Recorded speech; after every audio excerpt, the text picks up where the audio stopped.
Let's get an update now on Tropical Storm Ida, of course, hit the Louisiana coast as a Category 4 hurricane. Shepard Smith has the latest for us from CNBC headquarters. Shep. David, the fifth strongest hurricane to hit the U.S. mainland in recorded history.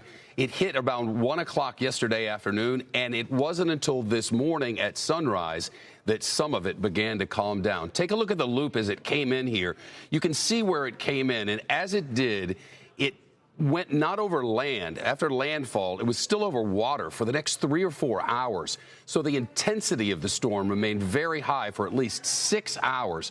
Eventually, an area just west of New Orleans got 17 inches of rain in just 20 hours.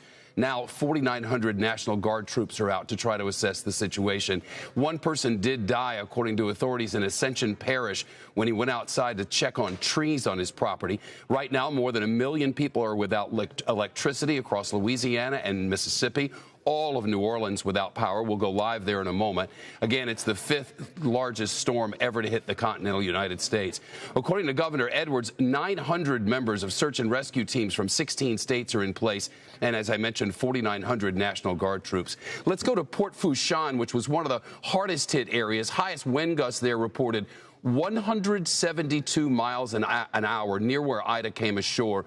That's a critical hub, and this is from someone's home. You can see that the water there is about chest high in that area. Natural gas infrastructure there, 90% of Gulf oil operations have been suspended. In Grand Isle, which is a town where about 40 people are said to have remained behind, we're just not sure what we're going to find out of there, except that parish president Cynthia Lee said that they're expecting catastrophic damage. White caps on the highways, the fire station taking water. In Houma, Louisiana, in Terrebonne Parish, the sheriff says catastrophic damage there as well. Electricity and power lines out. 8 major transmission lines coming into the area from Entergy, the local energy company, and hundreds upon hundreds of phone poles and light poles are down. Roads are impassable as a result of all of that.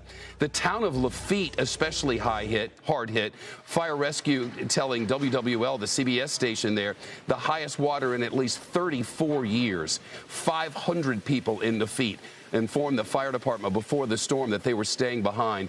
And we watched this morning as they sent out rescue boats to try to find people in their attics or on their roofs who desperately need to be saved from those rushing waters, which are still extremely high there. The company Entergy de-electrified the entire city of Lafitte so that nobody would be electrocuted, though all the power was out. They just didn't want any live wires. And in New Orleans, the great news from this storm is the levee held. As you may remember, more than $12 billion in federal money went into shoring that up, modernizing it. One of the most modern levee control systems and water control systems in all the world in New Orleans. And the early word is all systems go. The levees held. The city is intact. NBC's Jay Gray is there for us now. That's not to say there was no damage, though, Jay. No, Shep, you're absolutely right. And while the technical issues learned from Katrina, especially with that water management system, did seem to pay off, it was the water with Katrina, it was the wind with this storm. I want you to take a look behind me. We're right outside the French Quarter, and you can see the roof that was pulled off of the building just across the street and thrown into this area. It pulled down a traffic light. You can see the twisted, mangled arm that held that up. If you work up that, you can see a balcony here. The wind pulled away the shutters, pushed open doors, and shattered windows across this entire area, really across the entire New Orleans metro. You talked about the power outages here.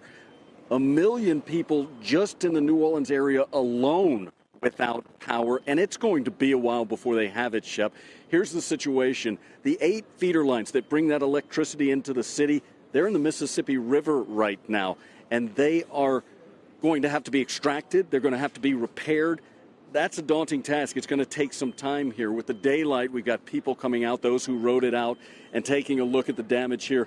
They're overwhelmed. It is an overwhelming scene. And again, it is widespread here, Shep. It is all across this city. And until you get that power back, and you know this well, it's tough to get that recovery and rebuilding process going in earnest. So they've got to get the power reestablished.